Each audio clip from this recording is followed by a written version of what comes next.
நாங்கள் யஹியா சின்வாருடைய முடிவுகளை முழுமையாக செயல்படுத்துவதற்கு தயார் நிலையில் இருக்கிறோம். கஸ்ஸாம் பிரிகேட் மொத்தமாக அவர் என்ன சொன்னாலும் அதை செய்வதற்கு தயாராக இருக்கிறோம் என்று சொல்லிவிட்டு இஸ்மாயில் ஹனியாவுக்கு பிறகு அவர் தலைவராக தேர்வு செய்யப்பட்டிருக்கிறார். எங்களுடைய இயக்கத்தினுடைய உயிர், எங்களுடைய இயக்கத்தினுடைய ஒற்றுமை, எங்களுடைய இயக்கத்தினுடைய வலிமைக்கு அல்லாஹ்வினுடைய அருளால் இவர் காரணமாக இருப்பார், இருந்து கொண்டிருக்கிறார் என்கிற செய்திகளையும் அவர் சொல்லியிருக்கிறார். அதே நேரத்தில் இஸ்ரேலுக்கே தண்ணி காட்டிக் கொண்டிருக்கக்கூடிய, இஸ்ரேலை ஆட்டி படைத்து கொண்டிருக்கக்கூடிய யஹியா சின்வார் அவர்கள் காசாவினுடைய இளைஞர்களை வெளியில் வந்து சந்தித்திருக்கிறார் என்கிற செய்திகள் வெளியாகி இருக்கிறது. ஆனால் இன்றைக்கு வெளியாகி இருக்கக்கூடிய இன்னும் ஒரு முக்கியமான செய்தி இருக்கிறது. பைடன் நினைத்திருந்தார் என்றால் இந்த யுத்தத்தை தடுத்திருக்கலாம். உண்மையும் அதுதான்.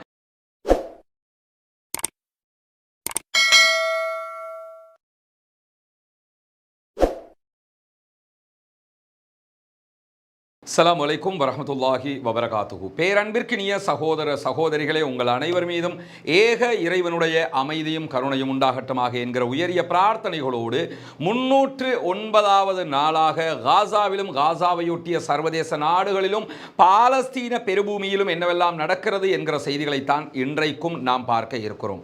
இன்றைய இந்த நிகழ்வை பொறுத்தவரையில் செய்திகளுக்கு உள்ளே செல்வதற்கு முன்பதாக நாம் வைக்கக்கூடிய ஒரு முக்கியமான கோரிக்கை என்னவென்று சொன்னால், தயவு செய்து அல்லாஹ்விடத்திலே பாலஸ்தீன மக்களுக்காக பிரார்த்தனை செய்யுங்கள், அல்லாஹ்விடத்திலே அழுது மண்டாடுங்கள், அல்லாஹ்விடத்திலே கெஞ்சி கேளுங்கள். காரணம் என்னவென்று சொன்னால், இத்தனை அநியாயங்களை உலகத்தில் இருக்கிற எவருடைய பேச்சுக்கும் கட்டுப்படாமல் நாங்கள் செய்தே தீர்வோம் என்று தினம்தோறும் நூற்றுக்கணக்கான மக்களை கொன்று குவிக்கக்கூடிய இஸ்ரேலிய ஆக்கிரமிப்பு பயங்கரவாத இராணுவத்திற்கு எதிராக அல்லாஹ்விடத்திலே கையேந்துங்கள். அவர்களுக்கு எதிராக குனூத்துன் நாசிலாவை ஓதுங்கள். அவர்களுக்கு எதிராக ஜனநாயக ரீதியிலே குரல் கொடுங்கள். காரணம் என்னவென்று சொன்னால், இவர்களுடைய அழிவை பொறுத்தவரையில் அரபு நாடுகளால் நடக்கும் என்றோ வேறு யாராலும் நடக்கும் என்றோ நாம் எதிர்பார்க்க முடியாது. ஆனால் கண்டிப்பாக அல்லாஹ்வினுடைய உதவியால் இவர்களுக்கு இம்மையிலோ மறுமையிலோ தண்டனை கிடைக்கும் என்கிற ஆழ்ந்த நம்பிக்கை நமக்கெல்லாம் இருக்கிறது. நபிகள் நாயகம் ஸல்லல்லாஹு அலைஹி வஸல்லம் அவர்களுடைய மிக அருமையான ஒரு கருத்து தான் ரசூலுல்லாஹி ஸல்லல்லாஹு அலைஹி வஸல்லம் அவர்கள் சொல்லுகிறார்கள், இத்தகு தஅவத்தல் மதுலூம், பாதிக்கப்பட்டவனுடைய பிரார்த்தனைக்கு அஞ்சிக் கொள்ளுங்கள் என்கிறார்கள். பாதிக்கப்பட்டவர்கள் யாராக இருந்தாலும் அவர்கள் அல்லாஹ்விடத்திலே கையேந்தும் போது கண்டிப்பாக அதை அல்லாஹு தஆலா அங்கீகரிப்பான். அதற்கு எந்த விதிமுறைகளும் கிடையாது. பாதிக்கப்பட்டவன் என்கிற ஒன்றே அல்லாஹுக்கு போதுமானது என்கிற வகையில் கண்டிப்பாக பாலஸ்தீன மக்களுடைய பிரார்த்தனைக்கு அல்லாஹ்விடத்தில் இதே ஜியோனிஸ்டுகள், இதே யூதர்கள், இதே இஸ்ரேலியர்கள் அல்லாஹ்விடத்தில் பதில் சொல்லியாக வேண்டும் என்பதிலே மாற்று கருத்தில்லை. அதே நேரத்தில் அல்லாஹ்வினுடைய உதவி மட்டும்தான் அவர்களை காப்பாற்ற முடியும் என்கிற வகையில் அல்லாஹ்விடத்திலே நீங்களும் கையேந்த மறந்து விடாதீர்கள் என்கிற நிலையில் இன்றைய தினம் என்னவெல்லாம் நடக்கிறது காசாவுக்குள், இன்றைக்கு என்னவெல்லாம் நடக்கிறது காசாவை சுற்றிய என்கிற செய்திகளைத்தான் நாம் பார்க்க இருக்கிறோம். குறிப்பாக இன்றைக்கு வெளியாகி இருக்கக்கூடிய மிக முக்கியமான செய்திதான் நமக்கெல்லாம் தெரியும். காலையில் நாம் போட்டிருக்கக்கூடிய வீடியோவிலே பேசப்பட்டதுதான். இன்றைய தினம், அதாவது நேற்று காலையில் ஃபஜ்ரு தொழுகையின் போது பாலஸ்தீன அப்பாவிகள் மீது நடத்தப்பட்ட தாக்குதல்களில் ஒரே நேரத்தில் 100க்கு மேற்பட்டவர்கள் கொல்லப்பட்டிருக்கிறார்கள். நூற்றுக்கணக்கானவர்கள் அங்கே பாதிக்கப்பட்டிருக்கிறார்கள். இதே நேரத்தில் பல பேருடைய பாடிகளை, ஜனாசாக்களை வெளியே எடுக்க முடியவில்லை என்று பாலஸ்தீன அதிகார சபை சொல்லிக் கொண்டிருக்கிறது. அண்மைய நாட்களில் நடந்த மிகப்பெரிய மெசக்கர், மிகப்பெரிய இன அழிப்பாக, ஜெனோசைட்டாக இது பார்க்கப்படுகிறது. உலக நாடுகள் பலவும் கண்டித்தாலும் அதிலே எந்த பலனும் கிடையாது. அங்கிருக்கக்கூடிய மக்களுக்கு யாரும் உதவுவதற்கு தயாரில்லை என்கிற நிலையில் சம்பந்தப்பட்ட பாடசாலை, ஒரு பாடசாலையின் மீது தான் தாக்குதல் நடத்தப்படுகிறது. அங்கே ஃபஜ்ரு தொழுகையில் கலந்து கொண்டவர்கள் மீது தான் அந்த தாக்குதல் நடத்தப்பட்டது. தாக்குதலுக்கு பிறகு இந்த நிமிடம் வரைக்கும் முழுமையாக அந்த தாக்குதலால் ஏற்பட்ட தீயை அணைக்க முடியாமல் அங்கிருக்கக்கூடியவர்கள் போராடி கொண்டிருக்கிறார்கள். காரணம் என்னவென்றால், தீயை அணைப்பதற்குரிய தண்ணீர் வசதிகள் கூட குறித்த பகுதிகளில் இல்லை என்று அங்கிருக்கக்கூடிய ரெட் கிரசன்ட் சொசைட்டி சொல்லிக் கொண்டிருக்கிறது.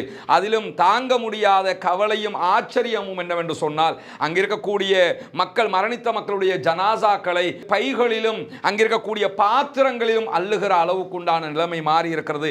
வல்ல ரஹ்மான் மட்டும்தான் அவர்களை பாதுகாக்க போதுமானவன் என்பதுதான் நம் அத்தனை பேருடைய பிரார்த்தனையாக இருக்கிறது. இந்த நேரத்தில் தான் இன்றைக்கு இது தொடர்பாக 2 செய்திகளை அங்கிருக்கக்கூடிய சுதந்திர போராட்ட அமைப்பாகவும் பாலஸ்தீனத்தினுடைய அரசாங்கமாகவும் இருக்கிற ஹமாஸ் இன்றைக்கு வெளியிட்டிருக்கிறது. வெளியிட்டிருக்கிறது. முதலில் ஹமாஸ் வெளியிட்டிருக்கக்கூடிய ஒரு முக்கியமான செய்திதான், குறித்த பாடசாலையில் ஹமாஸினுடைய தலைமையகம் இருந்ததாகவும் அதை இலக்கு வைத்துத்தான் தாக்குதல் நடத்தியதாகவும் இஸ்ரேலிய பயங்கரவாத ராணுவம் சொல்லிக் கொண்டிருக்கிறது. அதற்கு பதிலடியாக ஹமாஸ் சொல்லியிருக்கக்கூடிய செய்திதான், எங்களுடைய தலைமையகமோ எங்களுடைய ஆட்களோ எங்களுடைய எந்த விவகாரங்களோ குறித்த பாடசாலையில் இல்லை என்பது.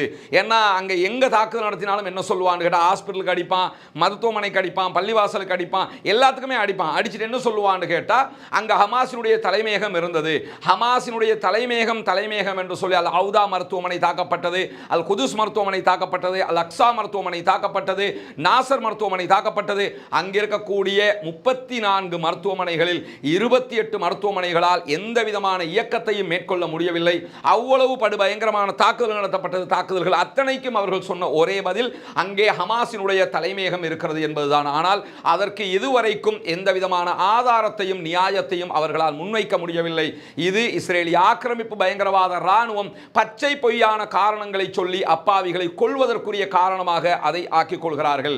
எனவேதான் ஹமாஸ் இன்றைக்கு அவர்கள் சொன்னது சுத்த பொய் என்பதை திட்டத்தெளிவாக சொல்லி இருக்கிறது. அவர்களுடைய பொய்யான காரணங்களை மறுத்திருக்கிறது என்கிற தகவல்கள் வெளியாகி இருக்கிற அதே நேரம் காசாவினுடைய ஹமாஸினுடைய தலைவராக இருக்கக்கூடிய ஹலீல் அல் ஹையா அவர்கள் இன்றைக்கு அல் ஜசீராவினுடைய அரபி தொலைக்காட்சியிலே மிக முக்கியமான ஒரு உரையை ஆற்றியிருந்தார். அதிலே அவர் இந்த தாக்குதலுக்கு பயங்கரமான தங்களுடைய எதிர்வினை தாக்குதல்கள் தொடரும் என்பதை அறிவித்திருக்கிறார். கண்டிப்பாக இதற்கும் நாங்கள் பதிலடி கொடுப்போம். என்ன நடந்தாலும் எங்களுடைய பூமியை நாங்கள் விட்டுக் கொடுக்க மாட்டோம், எங்கள் நாட்டை நாங்கள் விட்டுக் கொடுக்க மாட்டோம், எங்களுடைய பதிலடி தொடரும் என்று ஹலீல் அல் ஹையா அவர்கள் வலியுறுத்தி இருக்கிற அதே நேரத்தில் இன்றைக்கு அவர் வெளியிட்டிருக்கக்கூடிய கருத்துக்களில் மிக முக்கியமாக அவர் சொல்லியிருக்கக்கூடிய ஒரு விவகாரம் தான், இஸ்ரேலுக்கு எதிராக அரபு மற்றும் இஸ்லாமிய நாடுகள் அத்தனையும் ஒன்றிணைய வேண்டும் என்கிற கோரிக்கையை விடுத்திருக்கிறார். இதை பொறுத்தவரையில் இது காற்றில் போகிற கருத்தாக மாறிவிடும் என்பதிலே எந்த மாற்று கருத்தும் இல்லை. காரணம் என்னன்னா, இன்றைக்கு 10 மாதங்களாக அங்கே தாக்குதல்கள் நடைபெறுகிறது. 309 நாட்களாக இன்றைக்கு நாமும் பேசிக் கொண்டிருக்கிறோம். ஒவ்வொரு நாளும் அங்கே நூற்றுக்கணக்கானவர்கள் கொல்லப்படுகிறார்கள். 40,000க்கு மேற்பட்டவர்கள் அங்கே ஷஹீதாகி இருக்கிறார்கள். முழு நாடும் அளிக்கப்பட்டிருக்கிறது. காசா என்பது மனிதர்கள் வாழ்வதற்கு தகுதியற்ற இடமாக மாற்றப்பட்டிருக்கிறது. இவ்வளவு நடந்தும் அரபு நாடுகள் அவர்களுடைய விழாக்களை நடத்துகிறார்கள், அவர்களுடைய போட்டி நிகழ்ச்சிகளை நடத்துகிறார்கள். அவர்கள் எப்படியெல்லாம் ஃபன் பண்ண முடியுமோ, எப்படியெல்லாம் சுகபோகம் அனுபவிக்க முடியுமோ அந்த வேலைகளை தாராளமாக செய்கிறார்கள். சங்கீத சந்தர்சனங்கள் நடத்தப்படுகிறது, இசை நிகழ்ச்சிகள் நடத்தப்படுகிறது. இப்படி பலவிதமான இஸ்லாமிய தடுத்த பல காரியங்களை எல்லாம் செய்து கொண்டிருக்கிறார்களே தவிர காசாவை பற்றியோ பாலஸ்தீன மக்களுடைய மரணங்களை பற்றியோ அவர்கள் ஒவ்வொரு முறையும் கூட்டம் கூடி கலைந்து கண்டிக்கிறோம் என்கிற ஒரு வார்த்தையோடு சென்று விடுகிறார்கள் என்பதை நாம் பார்க்க முடிகிறது. ஆனாலும் இன்றைக்கு ஹலீல் அல் ஹையா அவர்கள் அழுத்தமாக மிக கீழே இறங்கி வந்து பெரியதொரு கோரிக்கையாக இதை முன்வைத்திருக்கிறார். தயவு செய்து அரபு நாடுகள் இவர்களுக்கு எதிராக வந்து நில்லுங்கள், இவர்களுக்கு எதிராக ஒன்றிணையுங்கள், காசாவை பாதுகாக்க வாருங்கள், பாலஸ்தீனத்தை மீட்டு தர வாருங்கள் என்று கோரிக்கை விடுத்திருப்பது மட்டுமல்லாமல் இஸ்ரேலோடு துணை இருக்கக்கூடிய, இஸ்ரேலோடு இணக்கமாக இருக்கக்கூடிய அரபு இஸ்லாமிய நாடுகள் தயவு செய்து அவர்களுடைய தூதரகங்களை மூடுங்கள், அவர்களை அங்கிருந்து வெளியேற்றுங்கள் என்கிற கோரிக்கையை விடுத்திருக்கிறார். குறிப்பாக பஹ்ரைன், UAE உள்ளிட்ட நாடுகள், அதே போன்று மொரோக்கோ உள்ளிட்ட நாடுகள், துருக்கி உள்ளிட்ட நாடுகள் எல்லாம் இஸ்ரேலோடு அவர்களுடைய தூதுவராலயங்களை மெயின்டைன் பண்ணக்கூடிய நாடுகளாக இருக்கிறது. அவர்களுக்குத்தான் இந்த கோரிக்கையை அவர் விடுத்திருக்கிறார். ஏன்னா அந்த UAE பஹ்ரைனை பற்றி எல்லாம் அடிக்கடி நம்ம பேசுவோம், மொரோக்கோவை பற்றி நம்ம பெரும்பாலும் பேசுறது இல்லை. ஏன்னா மொரோக்கோவும் அவர்களை அங்கீகரித்த ஒரு நாடு, எல்லாவற்றுக்கும் மேலாக ஜோர்தான் இருக்கிறது. ஜோர்தான் அவர்களை அங்கீகரித்திருக்கக்கூடிய ஒரு நாடு. ஜோர்தானில் தான் இஸ்ரேலுடைய மிகப்பெரிய தூதுவராலயமே இருக்கிறது. ஜோர்தான் வழியாகத்தான் நம்ம வெஸ்ட் பேங்குக்குள்ள மஸ்ஜித் அக்ஸாவுக்கு நீங்க போகணும்னா கூட ஜோர்தான் வழியாகத்தான் நுழைய வேண்டி இருக்கிறது. இந்த மாதிரி ஜோர்தானுக்கும் அவர்களுக்கும், ஜோர்தான் என்றால் இஸ்ரேல், இஸ்ரேல் என்றால் ஜோர்தான் என்கிற ஒரு நிலை இருக்கிறது. ஜோர்தான் தலைநகர்ல தான் அவர்களுடைய தூதுவராலயமும் அமைக்கப்பட்டிருக்கிறது. அதே மாதிரி நீங்க எடுத்துக்கிட்டீங்கன்னா துருக்கி நாங்கள் பொருளாதார டைப்பை கேன்சல் பண்றோம் என்று சொல்லிட்டாலும் அவர்களுடைய தூதுவராலயம் அங்கே இயங்கிக் கொண்டிருக்கிறது, துணை தூதுவராலயம் இயங்கிக் கொண்டிருக்கிறது. இப்படி அங்காராவில் பலவிதமான செயல்பாடுகளையும் இஸ்ரேல் செய்து கொண்டுதான் இருக்கிறார்கள். இவர்கள் எல்லாம் உங்களுடைய தூதரகங்களை மூடுங்கள் என்கிற கோரிக்கைகளையும் இன்றைக்கு மிக தெளிவாக ஹலீல் அல் ஹையா விடுத்திருப்பது மட்டுமல்லாமல் இறுதியாகவும் நான் சொல்லுகிறேன் என்று ஹலீல் அல் ஹையா அவர்கள் சொல்கிறார்கள், பாலஸ்தீன மக்களை பாதுகாப்பதற்காக ஹமாஸ் தன்னுடைய கடமையை கடைசி மூச்சு வரைக்கும் செய்து கொண்டே இருக்கும் என்கிற செய்தியை இன்றைக்கு அழுத்தமாக சொல்லி இருக்கிறார் என்பதையும் நாம் பார்க்க முடியும். இப்படியான நிலையில் தான் பல பேர் கேட்டுக் கொண்டிருந்த ஒரு முக்கியமான கேள்விதான். பல நாட்களாக நாங்கள் தொடர்ந்து பார்த்து வருகிறோம். ஆனால் அபூ உபைதா எங்கே என்கிற கேள்விகளை பல பேர் மெசேஜ்ல எல்லாம் அனுப்பியிருந்தாங்க. அபூ உபைதாவை பொறுத்தவரை நன்றாக ஒன்றை புரிந்து கொள்ளுங்கள். அவர் மிலிட்டரியில இருந்தாலும் ராணுவத்தின் ஊடக பேச்சாளர் தான் அபூ உபைதா. ஆனால் அவர் ராணுவத்தில் சென்று சண்டையிடுகிறவர் அல்ல. எனவே அபூ உபைதா செத்துட்டாரு, அபூ உபைதா கொல்லப்பட்டுட்டாருன்னா அவர் கொல்றதா இருந்தால் ராணுவத்தில் நிற்கணும், அவர் ராணுவத்தில் இருக்க மாட்டாரு. ராணுவ பிரிவின் செய்தி தொடர்பாளர் ரொம்ப பாதுகாப்பான இடத்திலிருந்து இந்த செய்திகளை வெளியே கொண்டு வருகிறவர். எனவே எப்பொழுது தேவையோ அப்பொழுதுதான் அபூ உபைதா வெளியே வருவார் என்கிற நிலையில் இன்றைக்கு வெளியே வந்திருக்கிறார் அபூ உபைதா. அவருடைய தகவல்களை இன்றைக்கு வெளியிட்டிருக்கிறார். அதிலே கஸ்ஸாம் படைப்பிரிவு தொடர்பான செய்திகளை தான் அபூ உபைதா இன்றைக்கு சொல்லி இருக்கிறார். அதில் அவர் என்ன சொல்றாருன்னு கேட்டா, இஸ்ஸதீன் அல் கஸ்ஸாம் படைப்பிரிவினுடைய காசா பகுதிகளிலும் காசாவை உள்ளிட்ட பல பகுதிகளிலும் ஜியோனிச படைகள் உள்ளே நுழைவதற்கு பல விடுத்தங்கள் முயற்சி செய்கின்றன. அதற்கு எதிராக நாங்கள் பாரிய தாக்குதல்களை நடத்தி கொண்டிருக்கிறோம் என்கிற செய்தியை சொல்லுகிறார் அவர்.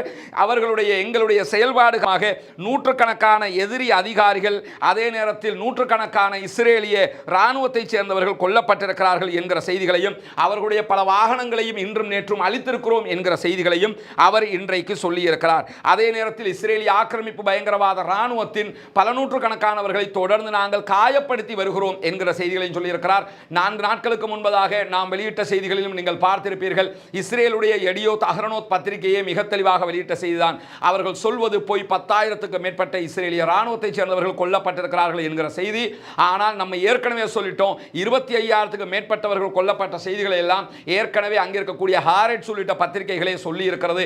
இவ்வளவை மறைத்து கொண்டுதான் அவர்கள் 300-400 என்கிற கதைகளை சொல்லி இருக்கிறார்கள். அதை சுட்டிக்காட்டி அபூ உபைதா இன்றைக்கு இந்த செய்திகளை எல்லாம் சொல்லி இருக்கிற அதே நேரத்தில் இன்றைய தினம் அவர்களுடைய தளபதியாக, தலைவராக, ஹமாஸினுடைய தலைவராக யஹ்யா சின்வார் அவர்கள் நியமிக்கப்பட்டதற்கு பிறகு அது தொடர்பாக முதல் தடவையாக அபூ உபைதா கருத்து சொல்லி இருக்கிறார். அபூ உபைதா யஹ்யா சின்வார் தொடர்பான கருத்துக்களை வெளியிடுகிற போது அபூ உபைதா சொல்லுகிற ஒரு முக்கியமான செய்தி தான், நாங்கள் யஹ்யா சின்வாருடைய முடிவுகளை முழுமையாக செயல்படுத்துவதற்கு தயார் நிலையில் இருக்கிறோம். கஸ்ஸாம் பிரிகேட் மொத்தமாக அவர் என்ன சொன்னாலும் அதை செய்வதற்கு தயாராக இருக்கிறோம் என்று சொல்லிவிட்டு இஸ்மாயில் ஹனியாவுக்கு பிறகு அவர் தலைவராக தேர்வு செய்யப்பட்டிருக்கிறார். எங்களுடைய இயக்கத்தினுடைய உயிர், எங்களுடைய இயக்கத்தினுடைய ஒற்றுமை, எங்களுடைய இயக்கத்தினுடைய வலிமைக்கு அல்லாஹ்வினுடைய அருளால் இவர் காரணமாக இருப்பார், இருந்து கொண்டிருக்கிறார் என்கிற செய்திகளையும் அவர் சொல்லியிருக்கிற அதே நேரத்தில் இன்றைக்கு சொல்லியிருக்கிற மிக முக்கியமான ஒரு செய்திதான், தாரல் சுல்தான் பகுதிகளில் இருக்கக்கூடிய இஸ்ரேலிய ஆக்கிரமிப்பு பயங்கரவாத ராணுவத்தினுடைய D9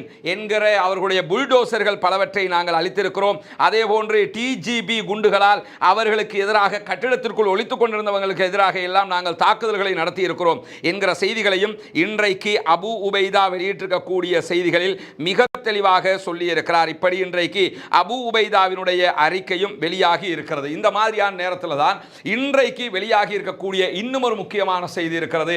இன்றைய தினம் ஈரானுடைய மெஹர் நியூஸ் ஏஜென்சி வெளியிட்டிருக்கக்கூடிய செய்தி, இத்தனை நாட்களாக பங்கர்களுக்குள் இருந்து முழுமையாக கஸ்ஸாம் பிரிகேடை வழிநடத்தி இஸ்ரேலுக்கே தண்ணி காட்டிக் கொண்டிருக்கக்கூடிய, இஸ்ரேலை ஆட்டி படைத்துக் கொண்டிருக்கக்கூடிய யஹ்யா சின்வார் அவர்கள் காசாவினுடைய இளைஞர்களை வெளியில் வந்து சந்தித்திருக்கிறார் என்கிற செய்திகள் வெளியாகி இருக்கிறது. ஆனால் அவர் சந்தித்ததற்கான வீடியோக்களையோ புகைப்படங்களையோ இதுவரைக்கும் மெஹர் நியூஸ் ஏஜென்சியோ அல்லது கஸ்ஸாம் பிரிகேடோ அல்லது ஹமாஸினுடைய எந்த பிரிவுகளோ இதுவரை வெளியிடவில்லை. ஆனால் வெளியே வந்தவர் அங்கிருக்கக்கூடிய இளைஞர்களிடம், மக்களிடம் பேசியிருக்கிறார். அதிலே அவர் தெளிவாக சொல்லியிருக்கக்கூடிய ஒரு விஷயம்தான், என்ன சம்பவங்கள் நடந்தாலும், என்ன விதமான எதிர்ப்புகளை இஸ்ரேல் காட்டிக் கொண்டிருந்தாலும் ஒருபோதும் நாங்கள் எங்களுடைய உரிமைகளை விட்டுக் கொடுக்க மாட்டோம். கஸ்ஸாம் பிரிகேட் ஆயுதத்தை கீழே வைக்காது, ராணுவ ரீதியிலான வெற்றியை நாங்கள் அடைவோம், அதை நோக்கி நாங்கள் பயணிப்போம், இஸ்ரேலுக்கு கட்டுப்படவும் மாட்டோம், இஸ்ரேலை நாடாக அங்கீகரிக்கவும் மாட்டோம் என்று மிக தெளிவாக, மிக திட்ட தெளிவாக அவர் இளைஞர்களுக்கு மத்தியிலே பேசியிருக்கிறார் என்கிற செய்திகளையும் இன்றைக்கு மெஹர் நியூஸ் ஏஜென்சியை ஆதாரம் காட்டி பல செய்தி பிரிவுகளும் இந்த செய்தியை செய்தியாக்கி இருப்பதையும் பார்க்க முடிகிறது. மெஹர் நியூஸ் ஏஜென்சியும் இந்த செய்தியை சொல்லி இருப்பதையும் பார்க்க முடிகிறது. எனவே யஹ்யா சின்வார் இந்த தலைமைத்துவத்தை ஏற்றுக்கொண்டதற்கு பிறகு முதல் தடவையாக வெளியிலே வந்திருக்கிறார். வெளியே வந்து இளைஞர்களை சந்தித்திருக்கிறார் என்பது மிக முக்கியமான ஒரு செய்தியாகவும் இன்றைக்கு பார்க்கப்படுகிறது. இப்படியான நிலையில் தான் இன்றைக்கு நடைபெற்ற, காசாவிலே நடைபெற்ற குறித்த பாடசாலை மீதான தொழுகையில் நடத்தப்பட்ட தாக்குதலை பல நாடுகளும் கண்டித்திருக்கிறார்கள். இந்த கண்டனங்களை ஒரு செய்தியா சொல்றேன், அப்படி கேட்டுக்கிறீங்களே தவிர இந்த கண்டனத்தால் எதுவும் நடக்க போவதில்லை. குறிப்பாக இன்றைய தினம் இஸ்ரேல் நடத்திய இந்த தாக்குதலுக்கு ஈரானுடைய வெளி வெளிவிவகார அமைச்சு கண்டனம் தெரிவித்திருக்கிறது. இந்த மாதிரியான தாக்குதல்கள் சர்வதேச சட்டத்தை மீறுகிற தாக்குதல்கள் என்று அவர்கள் கண்டித்திருக்கிறார்கள். அதே மாதிரி இன்றைய தினம் ஈரானை போலவே சவுதி அரேபியாவும் இதை கண்டித்திருப்பதாகவும் உடனடியாக இந்த தாக்குதல்களை இஸ்ரேல் நிறுத்த வேண்டும் என்று சொல்லியும் அவர்களும் கண்டனம் வெளியிட்டிருக்கிறார்கள். அதே மாதிரி கத்தாரும் இதை கண்டித்திருக்கிறது. அதே மாதிரி கத்தார் சொல்லியிருக்கக்கூடிய எக்ஸ்ட்ரா ஒரு செய்தி தான், சர்வதேச மனிதாபிமான சட்டமான 2610 ஐநா பாதுகாப்பு கவுன்சிலின் தீர்மானத்தின் கீழ் இவர்களுடைய அடிப்படை உரிமைகளை பறித்துக் கொண்டிருக்கிறார்கள். இதற்கு எதிராக நடவடிக்கை எடுக்க வேண்டும் என்றும் அவர்கள் சுட்டிக்காட்டியிருக்கிறார்கள். அதே மாதிரி இந்த பாடசாலை மீதான தாக்குதல், தொழுது கொண்டிருந்தவர்கள் மீதான தாக்குதல் என்பது மனித குலத்திற்கு எதிரான புதிய குற்றத்தை இஸ்ரேல் தொடர்ந்து செய்து கொண்டிருக்கிறது என்கிறது துருக்கியினுடைய கண்டன அறிக்கை. இப்படி துருக்கியாக இருக்கலாம், சவுதியாக இருக்கலாம், கத்தாராக இருக்கலாம், ஈரானாக இருக்கலாம், அத்தனை பேரும் கண்டித்துக் கொண்டே இருக்கிறார்கள். தவிர யாரும் தண்டிப்பதற்கு தயாரில்லை, யாரும் எதிர்த்து நிற்பதற்கு தயாரில்லை. ஆயுத பலம் கொண்ட நேட்டோவினுடைய மிக பவர்ஃபுல் கண்ட்ரியாக இருக்கக்கூடிய துருக்கி வெறும் கண்டன அறிக்கையோடு கடந்து சென்றிருக்கிறது. அதே நேரத்தில் உலகத்திலேயே அதிக ஆயுதங்களை இறக்குமதி செய்கிற முதல் 5 நாடுகளில் மிக முக்கியமான நாடாக இருக்கக்கூடிய சவுதி அரேபியா கண்டன அறிக்கையோடு கடந்து சென்றிருக்கிறது.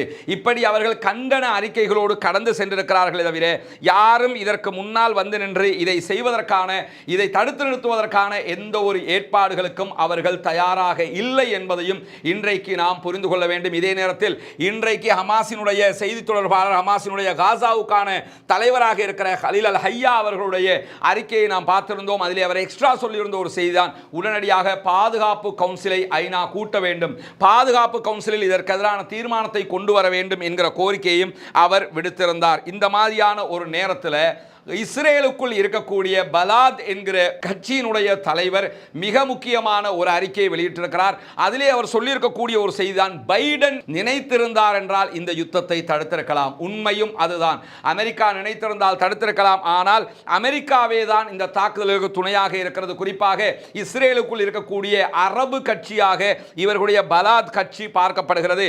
சமி அபு ஷஹீத் என்கிறவர் தான் இந்த கட்சியினுடைய தலைவராக இருக்கிறார். அவர் விடுத்திருக்கக்கூடிய அறிக்கை தான், இஸ்ரேலுடைய தாக்குதல்களை நிறுத்துவதற்கு பதிலாக இஸ்ரேலுக்கு திரும்ப திரும்ப ஆயுத உதவிகளை அமெரிக்கா செய்கிறது. இன்றைக்கும் 3.5 பில்லியன் US டாலர்களை அவர்கள் வழங்குவதற்கு துணை நின்றிருக்கிறார்கள் என்கிற குற்றச்சாட்டை சொன்னது மட்டுமல்லாமல் இஸ்ரேலை பொறுத்தவரையில் அவர் சுட்டிக்காட்டி இருக்கக்கூடிய மிக முக்கியமான ஒரு விவகாரம் என்னன்னு கேட்டா, அங்கே காசாவில் இனப்படுகொலை நடந்து கொண்டிருக்கிறது. கொலை செய்வதை பற்றி யாரும் இங்கே கவலைப்படவில்லை, அவர்களை கொன்று குவிப்பதை பற்றி கொலை செய்கிறார்களே என்கிற பார்வையில் யாரும் இஸ்ரேலுக்குள் பார்க்கவில்லை. எந்த கட்சிகளும் இந்த கொலைகளை தடுக்கவில்லை. ஆனால் இவர்களுக்கு இருக்கக்கூடிய மிகப்பெரிய பிரச்சனை என்னவென்று சொன்னால், பாலஸ்தீனத்திலிருந்து கைதிகளாக பிடித்து கொண்டு வந்திருப்பவர்களை சிறை அதிகாரிகள் கற்பழிக்கலாமா, கற்பழிக்கிற உரிமை இருக்கிறதா என்பதுதான் அவர்களுடைய பிரச்சனையாக இருக்கிறது. அவர் சுட்டி காட்டுகிற விஷயத்தை நல்லா கவனிங்க.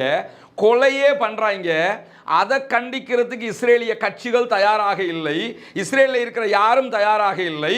ஆனால் பிடித்து கொண்டு வந்திருக்கக்கூடிய கைதிகளை துஷ்பிரயோகம் செய்கிறார்கள், கற்பழிக்கிறார்கள்.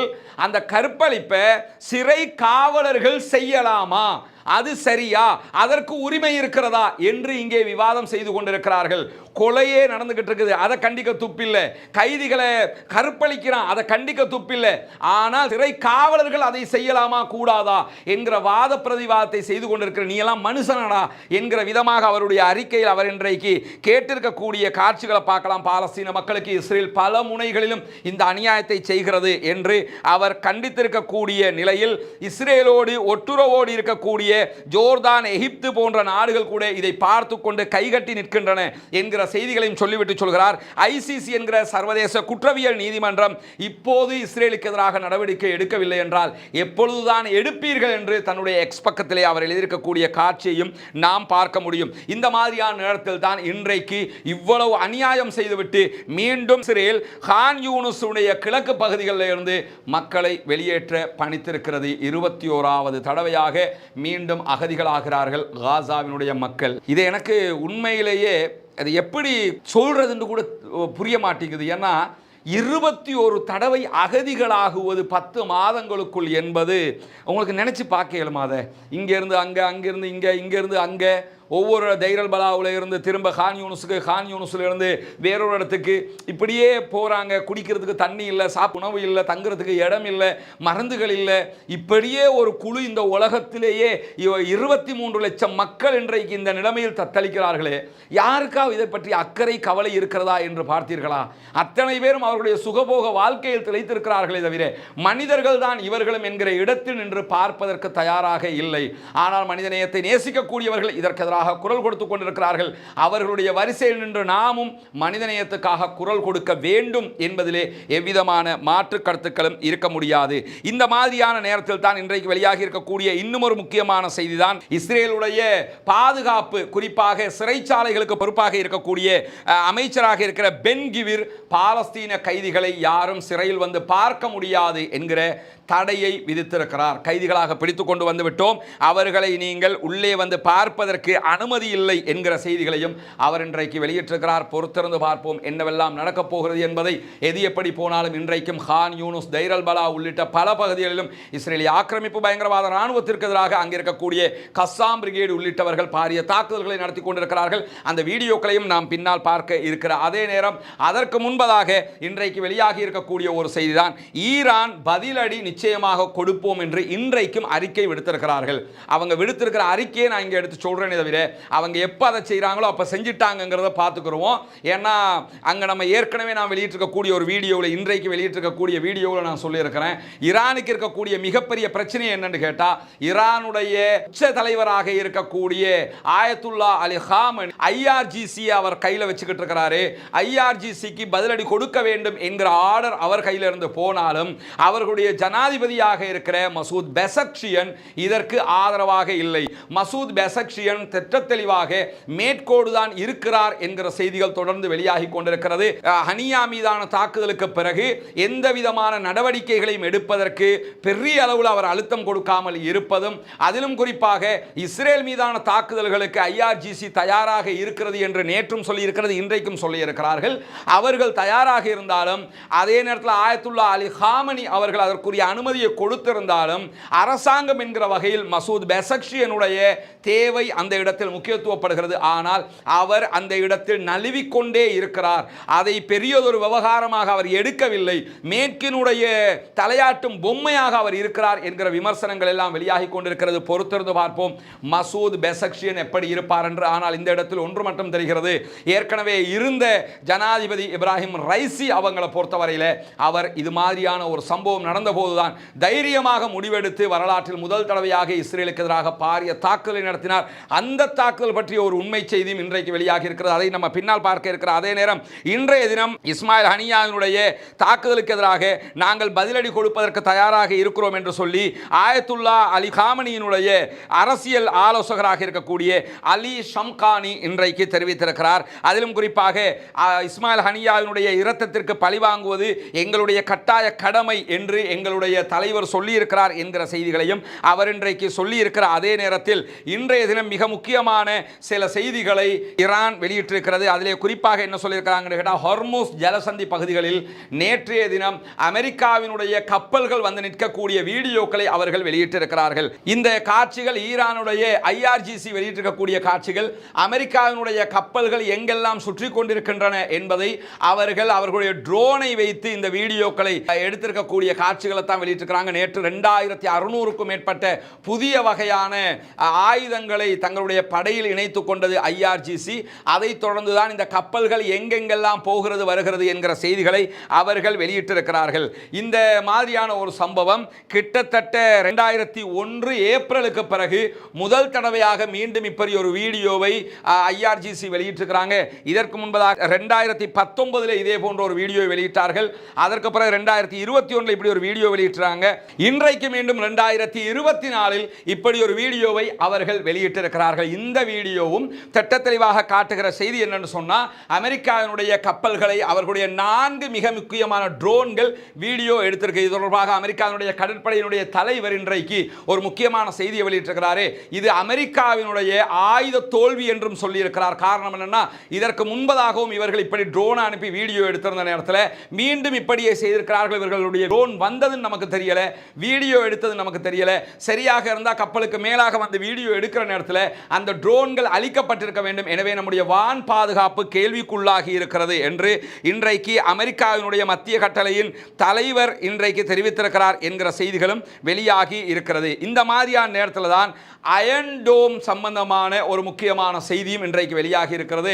அதாவது நமக்கு தெரியும், ஏற்கனவே இப்ராஹிம் ரைசி ஜனாதிபதியாக இருக்கும் போதுதான் ஏப்ரல் மாதத்தில் இஸ்ரேலுக்கு எதிரான தாக்குதலை 3 நாட்களில் நடத்தினார் இப்ராஹிம் ரைசி. அந்த தாக்குதல் நடத்தப்பட்ட நேரத்தில் எங்களுடைய அயன் டோம் தடுத்துருச்சு, எங்கள் அயன் டோம் கிழிச்சிருச்சு என்றெல்லாம் பலவிதமான செய்திகளையும் இஸ்ரேலிய ஊடகங்கள் வெளியிட்டிருந்த நேரத்தில் தான் இன்றைக்கு இஸ்ரேலிய விண்வெளி பொறியியல் துறையினுடைய நிபுணராக இருக்கிற மோதி ஷபர் என்கிறவர் ஒரு முக்கியமான பேட்டியை கொடுத்திருக்கிறாரு. அதில் அவர் தெளிவாக உண்மைகளை உடைத்திருக்கிறார். அதில் என்ன சொல்றாருன்னு கேட்டா, அயன் டோம்ங்கிறது என்னன்னு கேட்டா உலகம் கண்ட மிகப்பெரிய ஏமாற்று வேலை தான் அயன் டோம் என்று வலியுறுத்தி இருக்கிறாரு. ஆபரேஷன் ட்ரூ பிராமிஸ் என்கிற ஈரான் நடத்திய ஏப்ரல் மாத தாக்குதலை பொறுத்தவரையில் இஸ்ரேலிய ராணுவத்தினுடைய வான் பாதுகாப்பு என்கிற அயன் டோம் ஒரே ஒரு ஈரானிய ஏவுகணையை கூட தடுத்து நிறுத்தவில்லை, சுட்டு தள்ளவில்லை. ஈரானுடைய ஏவுகணைகளை தடுக்கிற அளவுக்கு அயன் டோம்கள் திறமையாக இல்லை என்று சொல்லி இருக்கிறார். அவர் என்ன சொல்றாருன்னு கேட்டா, ஆனால் அயன் டோம் வழியாக அந்த ஏவுகணைகளை தடுப்பதற்காக 500க்கும் மேற்பட்ட ஏவுகணைகளை இஸ்ரேல் சார்பாக அயன் டோம் ஏவி இருந்தது. ஒரு ஏவுகணை கூட ஈரானுடைய ட்ரோன்களையோ ஈரானுடைய ஏவுகணைகள் மீதோ அட்டாக் செய்யவில்லை. 500 ஏவுகணைகளுக்கு மேலே அயன் டோம் ஏவிச்சான்.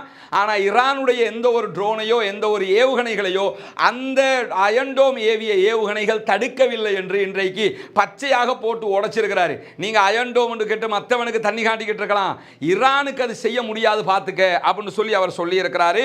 அது மட்டுமல்லாமல் சொல்லிட்டு என்ன சொல்றாருன்னா, இந்த அயன் டோம் விவகாரத்தில் இஸ்ரேலுடைய ராணுவ செய்தி தொடர்பாளர் டேனியல் ஹகாரி பொய் சொல்றாரு, இல்லைன்னா அயன் டோமை பத்தி தெரியாம பேசிக்கிட்டு இருக்கிறாரு. உலகத்திலேயே நம்பர் 1 முட்டாள்தனமான ஒரு செயல்பாடு அயன் டோம் என்று சொல்லிட்டு சொல்றாரு. என்னன்னு கேட்டா, லெபனானுடைய ஹிஸ்புல்லா இயக்கத்தினுடைய தாக்குதல்களை எல்லாம் இந்த அயன் டோமால தடுத்து நிறுத்த முடியாது, நிறுத்துறதா இவ்வளவு கொஞ்சம் செஞ்சிருக்கோம் சொல்லிட்டு சொல்றாரு.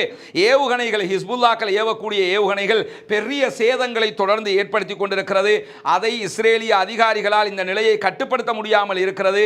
ஏப்ரல் 14 ஈரான் கொடுத்த பதிலடியும் இப்படிப்பட்ட பதிலடியாகத்தான் இருக்கிறது என்கிற செய்திகளையும் அவரும் இன்றைக்கு சொல்லியிருக்கிறார். எனவே அயன் டோம் என்பது கண்ணுக்கு முன்னால் அவர்கள் கண்கட்டி வித்தையாக ஏமாற்று ஒரு வேலையாக செய்து கொண்டிருக்கக்கூடியது என்பதை இன்றைக்கு அவர்களுடைய விண்வெளி ஆய்வாளர்களே சொல்லியிருக்கக்கூடிய காட்சிகளும் வெளியாகி இருக்கிறது.